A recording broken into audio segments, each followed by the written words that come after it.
पुनः हमारी सरकार जब आएगी तो हम आप लोगों को वेतनमान देने का काम करेंगे। तो वही एकमात्र वेतनमान हम लोगों को 62,000 सहायक अध्यापक को मिले, इस निमित्त मात्र के लिए हम लोग आज निर्णय लेने के लिए आए हुए हैं, आपसी विचार करने के लिए आए हैं। और हमारे एक प्रदेश स्तरीय साथी शेख सिद्दीक जी हमारे बीच नहीं रहे, तो कहीं ना कहीं हम लोगों को भी बहुत तकलीफ है, दर्द है।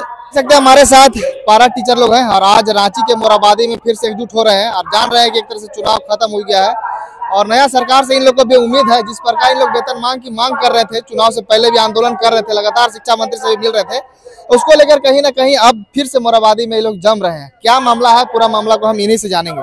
क्या कहे आप लोग, मोराबादी आने का क्या मकसद है और क्या कारण है आप लोग?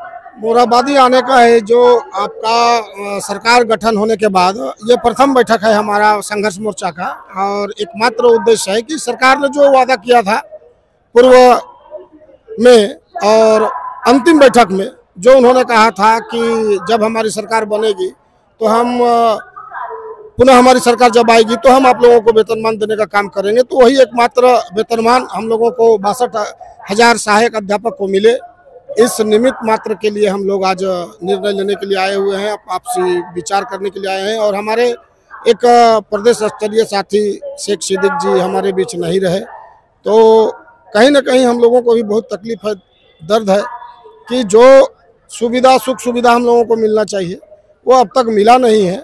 क्योंकि एक परिवार के, एक साधारण परिवार का कोई भी शिक्षक अगर डेथ कर जाते हैं तो निश्चित तौर पर उनका घर परिवार बिखर जाता है। सरकार उस पर कोई गहन विचार अब तक नहीं की है, जो बहुत दुखनीय है।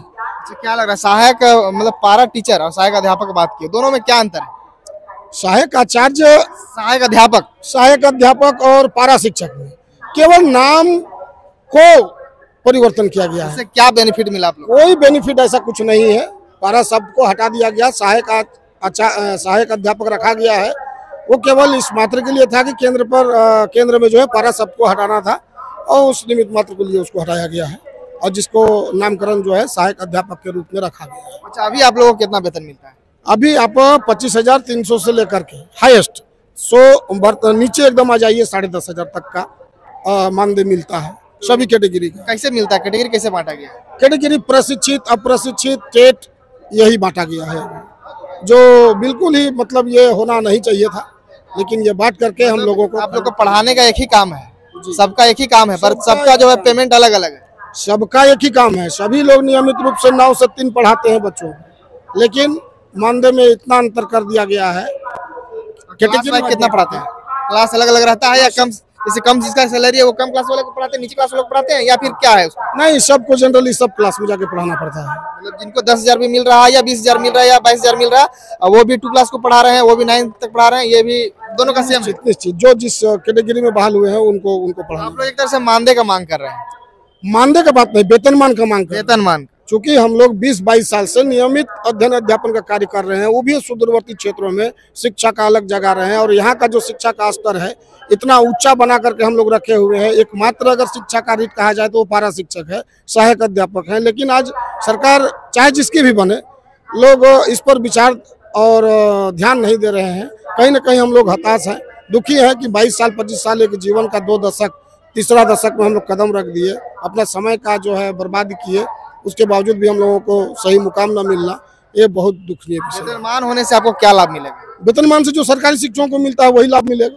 जैसे मैं क्या कुछ नाम बताना चाहें, क्या कुछ लाभ बताना चाहें? हाँ, लाभ क्या, जैसे टीए, डीएपीए है, ये सब कुछ मिलेगा। आप लोग इससे पहले जो चुनाव से पहले जो है आंदोलन कर रहे थे, शिक्षा मंत्री का घेराव की, आप ही लोग गए हुए थे ना? उस समय क्या बात हुई थी? शिक्षा मंत्री जो बैजनाथ राम जी थे, उस समय बात तो हुई थी बहुत कुछ देने का, लेकिन उस पर भी मतलब कुछ हुआ नहीं, सब कुछ पेंडिंग करके रख दिया गया। और अभी आप देखिए, जैसे 1,000 रुपये बढ़ाने की बात थी, वो भी नहीं बढ़ा है अब तक। आपका अनुकंपा, ईपीएफ तो मिल रहा है, चलिए, अनुकंपा की बात था उसको शिथिल नहीं किया गया है। बहुत सारी ऐसी मांगे थी जो अभी तक मतलब कोई धरातल पर उतरा नहीं है, सिवाय एक ईपीएफ का।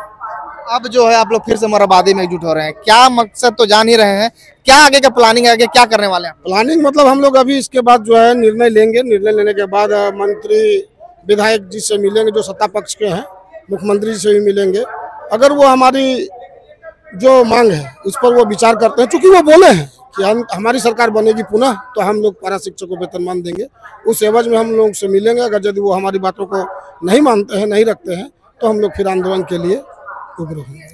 राज्य में कितने आप लोग सहायक अध्यापक या पारा टीचर कितने हैं? हम लोग तो बोल रहे हैं 62,000, लेकिन सरकार के नज़र में जो है वो 58,000 कुछ शिक्षक।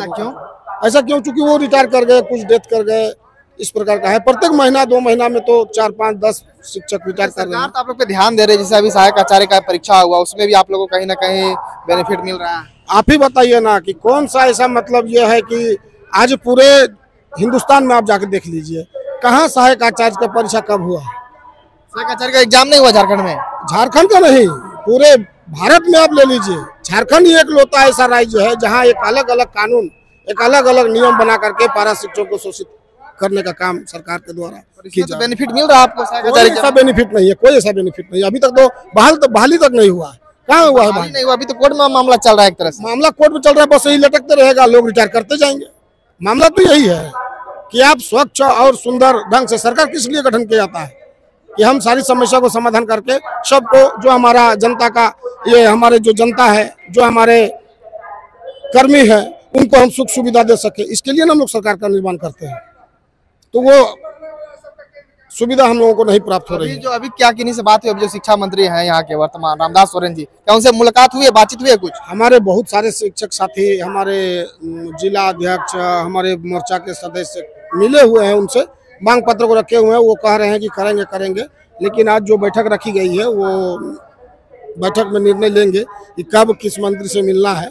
अगर वो हमारी बातों को मानते हैं तो ठीक है, अन्यथा फिर हम लोग आंदोलन के लिए रणनीति तैयार करेंगे। फिलहाल एक तरह से विधायक मंत्री लोग पास आप लोग बात करने के लिए जाइएगा, अगर नहीं होता है कुछ समझौता तो बाद में आंदोलन के लिए भी तैयार है। ये विधानसभा सत्र में अगर हमारा मांग पूरा नहीं होता है, अगर बात को नहीं उठाया जाता है, अगर सदन में हमारी बात को नहीं रखा, विधानसभा सत्र में जी, तो इसी पर जो है हम लोग अपना विचार रखेंगे। चलिए, अपना परिचय बता दीजिए। भागवत तिवारी, उत्तरी छोटा नागपुर प्रमंडल अध्यक्ष।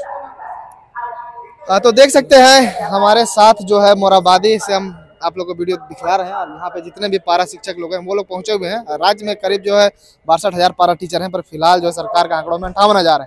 अब ये लोग जो है मानदेय की मांग कर रहे हैं, और इन लोग का जो है इससे पहले भी, चुनाव से पहले भी आंदोलन कर रहे थे, कहीं ना कहीं आश्वासन मिल रहा था, पर अभी तक इन लोग का मांग पे कुछ आश्वासन पे अमल नहीं हुआ है, जिसके कारण फिर से ये लोग मोराबादी में एकजुट हो रहे हैं और फिर से अपनी बातों को रखेंगे। और देखने वाला मामला होगा कि आखिर में इन लोग को मानदेय कब मिलता है, आगे इन लोग के साथ क्या होता है। जो भी अपडेट होगा वो देंगे, जल्दी साथ बन रहेगा। धन्यवाद।